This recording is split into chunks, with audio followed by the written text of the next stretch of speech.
Good morning, family. It's your ghetto news reporter, Mary-L. Get the ass between the Mary and the Lee. Today is August 3rd, 2019. The sun is up. It's a beautiful day. And I'm at the location at 1335 East 75th Street.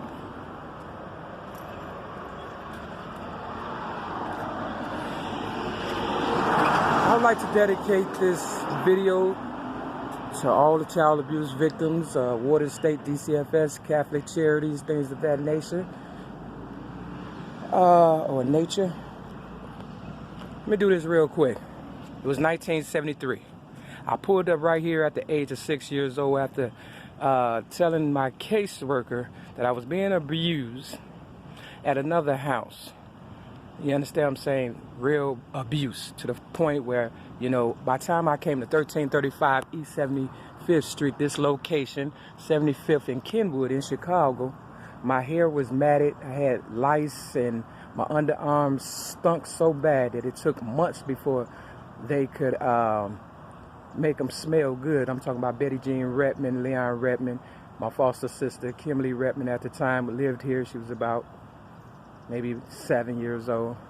I was 6, like I said, and Edward Redmond, who was in the Navy at the time. Now, I did this video yesterday, and I talked about people following in my footsteps. And as you can see, there go the footprints right there and stuff. I'm not saying they're mine. I'm just saying somebody is copying my my story, my legacy, and my truths and stuff. Long story short, I came here, Betty Jean Redmond, who was an older lady, light skinned, you understand, about in her late 50s. So was Leon Baker Redmond. They were older people, retired, foster care people, so they say. Now, I tried doing this video yesterday and I had it down perfect.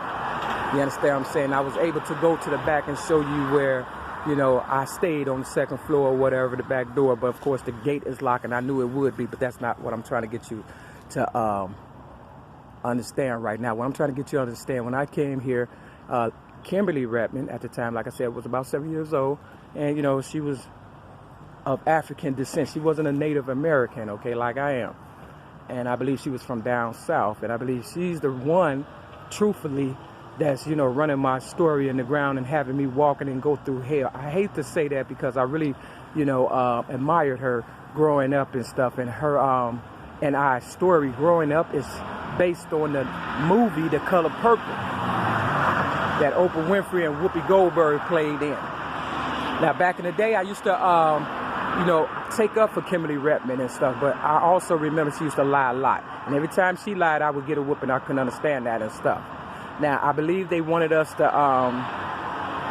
wanted me, I should say, to compete with her, you know, because like I said, I was in bad condition when I got here due to child abuse, and she, you know, was kind of cute or whatever, but I grew up and, you know, my hair started growing, and I was pretty. And if I was to be honest with you, I became more prettier than her, and that's the truth. I had pictures and I sent them to Oprah Winfrey, and she knows I'm not lying and stuff, but I'm not here to compete about looks and stuff, because I told him in 1995 when I gave Oprah Winfrey my story again, you know what I'm saying, that I was not going to be looking pretty, okay, because I know what I'm dealing with, and it's still child abuse being inflicted on me at the age of 52. Now, I just left from walking up this way, and I seen a Mercedes-Benz with tinted windows, and they had the word law on the back or whatever. Now, in May 31st of 2008, I got arrested and railroaded for having tinted windows, and that's why I'm driving today. And they lied and said that I disarmed a police officer, which I did not, okay? That's the honest to God's truth. So for me to see a Mercedes-Benz truck or whatever with tinted windows and the word law on the back, you know, it's a slap in the face, because I do believe that Leon Baker Redmond, my foster father, was so-called police officers. You understand what I'm saying? Real talk. But they only came into my life to, you know, wreak havoc. And this is the truth, okay? Real talk. You know, I remember, you know, being so hungry that I would get out of my bed once I got here, due to being, you know, a child abuse victim and starving and all that kind of stuff, malnutrition and everything. And I used to get out of my bed, and I would sneak in the kitchen and steal bread and stuff like that. You know, that's what children do when they hungry. You understand what I'm saying?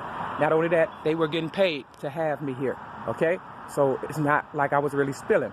One time I tried taking $100, and I was crawling on my hands and knees in Leon and Betty Jean, you know, my foster parents' room for $1 because I wanted some penny candy. You understand? Back then you could get penny candy for a penny, and you know, I wanted 100 pieces and stuff, but I ended up getting $100, okay?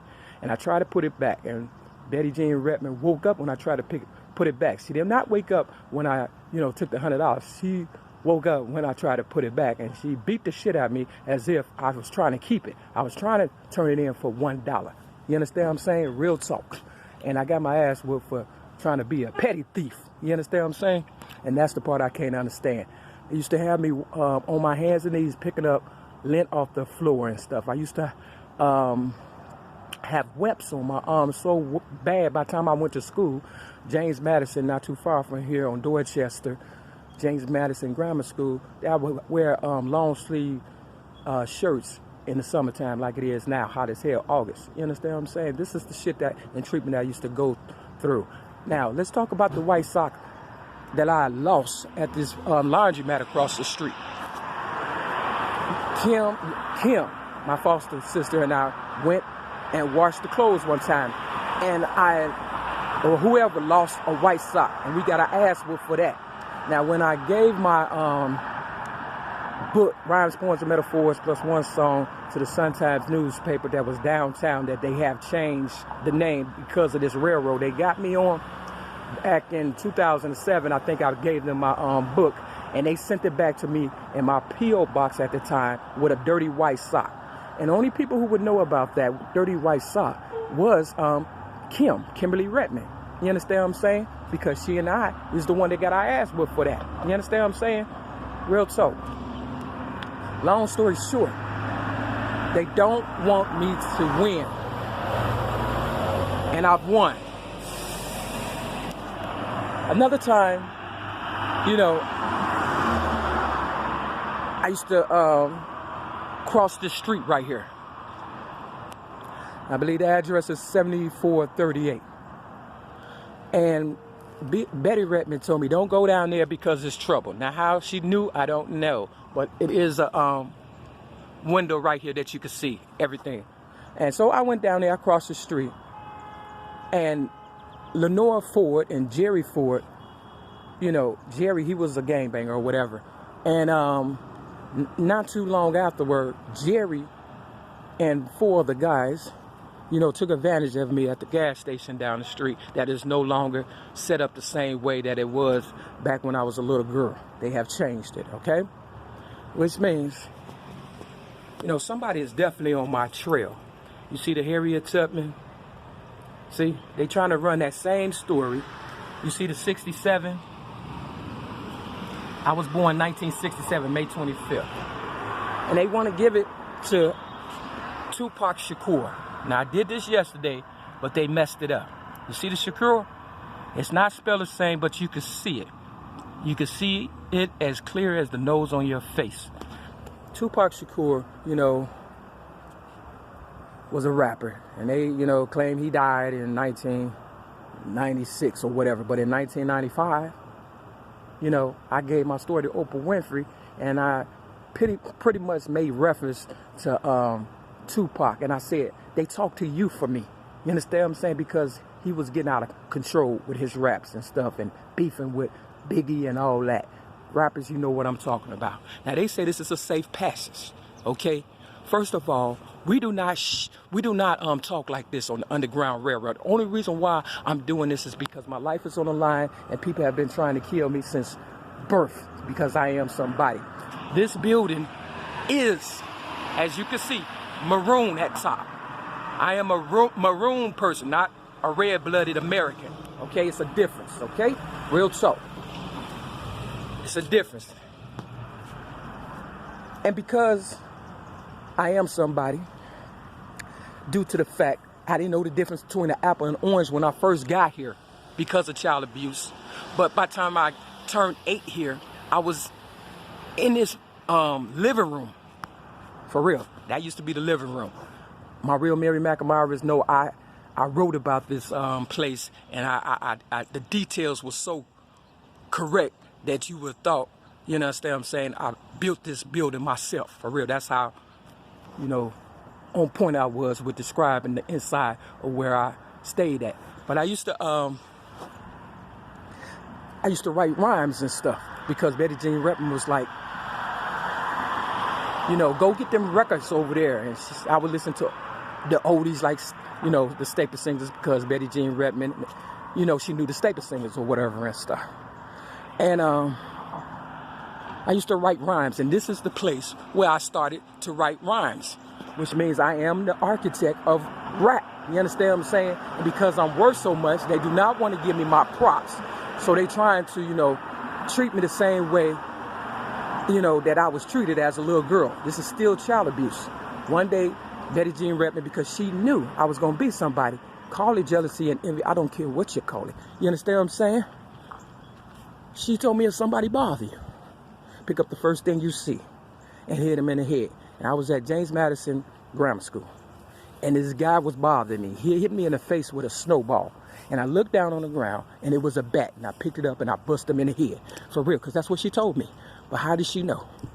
How did she know? It's the question. You understand what I'm saying? And why was the bat there during recess in the wintertime? You understand what I'm saying? Now, there go Barack Obama, your 44th president, in my building. I used to stay right up there where that picture is at. Why is his picture up there? That's the question. You understand what I'm saying? Why? You understand what I'm saying? See, while he was playing the president, I was in jail because the police lied on me and said I disarmed him May 31st, 2008. But they pulled me over for tinted windows. Imagine that. See, you know, I got my license today, but I'm not driving because they stole everything from me. You understand? Why is these Chinese on my door? See, the Chinese want to take over my city. All that hair y'all produce and things of that nature. Yeah, y'all paid for your own demise. But I can afford it due to rap. Due to rap, I can afford this damn city. I beat the system. I beat it. And that's the part they don't like. You know, Barack Obama, he gave people leniency when he left, you know, left the White House. You understand what I'm saying? If you sold weed, you could leave jail. But when it came to me, he didn't even give me a part. You understand what I'm saying? These are the people I'm dealing with, demonic spirits, Satanisms, and things of that nature. Now, they knew I was going to come back today. And, of course, the gate is locked. You understand what I'm saying? It's locked. Because that's who I'm dealing with. Now, yesterday when I came, it was a bucket of water right there. See? The gate is locked. And I just wanted to show you some things or whatever and stuff. But we ain't even got to talk about that. Just look at the Africa right there on the wall. See, it's the writing on the wall. My beloved Africa, farewell, part 1. You understand what I'm saying? Real talk. The nerves of these people. You see, it's called, they said, a bestseller book or whatever.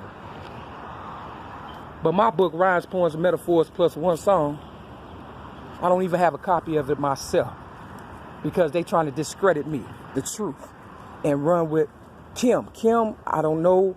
Look, she knows my story better than me, my foster sister. Real talk. But she's not talking. And like I said, she grew up being a liar. I used to get whippings because she used to lie. You understand what I'm saying? Real talk. And if I lied, I would tell the truth later on and say, look, that was a lie. Like, not too long later. That's the type of person I am. And for her to know that I'm going through all this hell and don't speak up. And I used to take up for her at James Madison Grammar School. It's a slap in the face. So that's why I wanted to say, I knew this gate was going to be locked because I know who I'm dealing with. You understand what I'm saying? And that just makes my point even more. I would have kept it open, for real, to prove me wrong. But the people I'm dealing with is stupid. And with that, this is your Ghetto News reporter, Mary-L33, between the Mary and Lee. I hope God kill all you motherfuckers. Peace.